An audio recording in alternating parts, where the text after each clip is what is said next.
Question number 9. The form of government most closely associated, no, with the ideologies of Karl Marx. A. Communist, B. Authoritarian, C. Constitutional, or D. Monarchical, no? Ulitin ko lang po, ano po ang pinaka malapit, no, dito sa ideology ni Karl Marx? Yan po ang, definitely you know it, no, dahil ang sinulat niya ay tinatawag nating ano?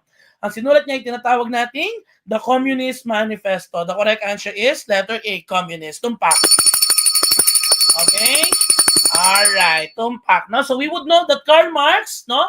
Ito pong si Karl Marx, no, na siyang nakilala din po natin sa conflict theory, ang nag-advocate ng tinatawag nating komunismo, no? And it pertains to a classless, stateless society, no? Na ang punto, ang means of production and the decisions for production are owned collectively, okay? So ulitin ko lang po, the Communist Manifesto, sinulat ni Karl Marx at ni Friedrich Engels, no? And then of course, ito pong authoritarian, ito naman po yung uri ng pamahalaan na kung saan merong isang one leader, okay? Meron po tayong centralized power. Kapag sinabi naman po nating monarchical, still one leader, but this is more likely to pertain to the king, the queen, no? And then of course, ang constitutional, ito po yung pagkakaroon natin, ito po yung isang gobyerno na mayroong isang konstitusyon, mayroong isang saligang batas na gumagabay sa kanila. There's a rule of law, no, that states that no one should be above the law. So yes, once again, kay Karl Marx pinaka-famous, no, ito pong communism. Let's proceed to question number 10. What is recognized as the first constitution of our country, no? Yung totalitarian sana, coach. Ang ibig sabihin po ng totalitarian, ito po yung, di ba? Sige po, kapag nakita niyo yung totalitarian sa board exam, ano po sagot? Sige po, no? Ulitin ko lang, no? Bago po kayo sumagot. Pag nakita niyo po yung salitang totalitarian sa board exam, ano po sagot? Alam niyo na yan eh.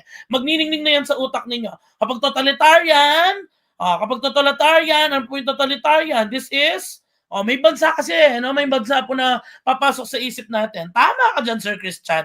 Kagaling mo dyan, no? Sir Juan, tama ka dyan. Ma'am Rhea, tama po yan. Dahil kapag sinabi po natin totalitarianism, ito po yung, kumbaga, ano po ba yung total? Lahat, di ba? Sinasama lahat. Ibig sabihin, lahat ng aspeto ng pamumuhay ng tao, pinapakialaman na po nila. Lahat ng aspeto ng pamumuhay ng tao, dinidesisyonan na po nila na siya nangyayari sa may North Korea. Total, tama po yan. Total control over the people. Good job. Let's proceed. Question number 10, what is recognized as the first constitution of our country? No? A, 1973 Constitution, B, Malolos Constitution, no? C, 1935 Constitution, or letter D, the 1986 Freedom Constitution, no? Alright. Sige, tama naman po yan. Totoo ka dyan, Sir Patrick Henry. May pagkakahawig po yan. At marami po dyan ang nagkakamali. So better be careful. Tama po yan. Good job, no? Sige po. So, authoritarian, may isang power, no? Parang totalitarian, ito yung tipong total manipulation. At madalas kasi, kaya nakakalito sila kasi pinagsasama-sama sila. Di ba? Good job po yan.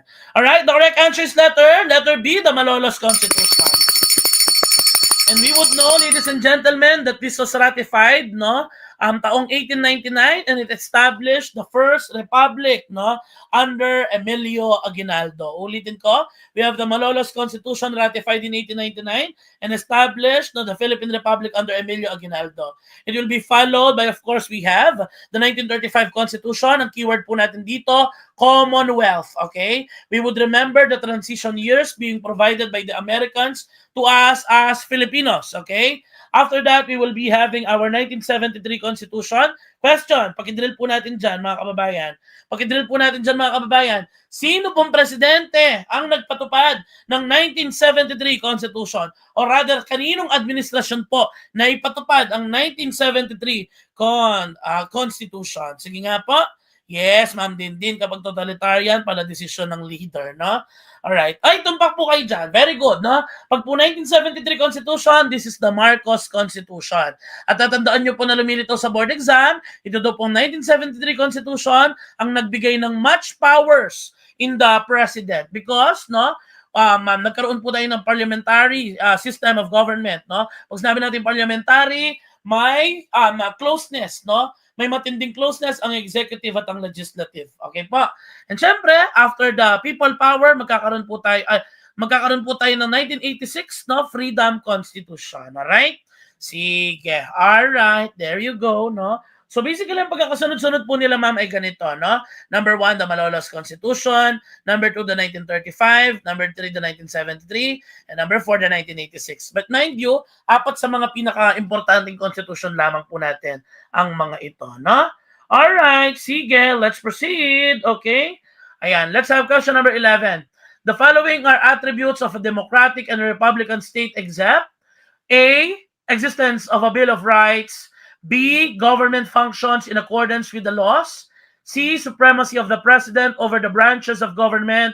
Or letter D, election of public officials through the exercise of suffrage. Once again, the following are attributes of a democratic and republican state. O pag ganito, maalala mo na, ay, ganito yung meron kami sa Pilipinas. Democratic kami because this is the rule of, by, and for the people. Republican kami kasi namimili kami ng representatives, no? Na magre-represent sa amin for the decision making. Ngayon, ang tinatanong dito, except, alin po ang hindi natin sinusunod in a democratic and a republican state? O, meron ba tayong Bill of Rights, mga kababayan? Meron po tayo. That's Article 3 of our Constitution. Government functions in accordance with the laws? Malamang, no? Even the qualifications of our government leaders stated in our Constitution. Is there supremacy of the president over the branches of the government? The answer is wrong po, no? Hindi po ito ang sagot. Wala pong supremacy ang presidente. Gawa nga ho nang meron tayong separation of powers and we have the checks and balances. We have the executive, legislative, and judiciary, no? So ibig sabihin, no, parang we just have the president as an authority pero hindi natin siya masasabing supreme over all the branches. And letter D, the election of the public officials through the exercise of suffrage. O definitely, yan po ay ginagawa natin through popular vote. The correct answer is letter C. Tumpak, no? Yes, tama po yan. No? Sabi dito ni Ma'am Jane, X ang letter C kasi may separation of powers po tayo, no? Parang ang ideal dito, kaya nga tayo may separation of powers, kaya meron tayong checks and balances, wala ni isa sa mga branches na ito ang mga abuso ng kapangyarihan. Okay po? So dapat, no, pantay-pantay at gagawin po nila yung kanilang role no, dito na kanilang nasasakupan. Let's have question number 12. In the Philippine context, if both the president and the vice president are no longer able to do their functions, who becomes the president? A, the Senate president. B, the Speaker of the House. C, the AFP Chief of Staff. Or letter D, Chief Justice of the Supreme Court. Once again, in the Philippine context, no, in view of our rule of succession, if both the president and the vice president are no longer able to do their functions, sino po ang tatayong presidente? So halimbawa lang, no, magkaroon ng giitan o di kaya, o yun na nga, no, pumanaw halimbawa ang isang presidente, o pumalit yung vice president, no? Eventually magkakaroon din ng problema tong vice president, hindi niya magagampanan yung duties. Sino ang tatay yung presidente? Ang sagot na nakikita ko dito sa comment section ay letter A. Sure na po ba kayo? The correct answer is letter A, the Senate president. Tumpak, okay?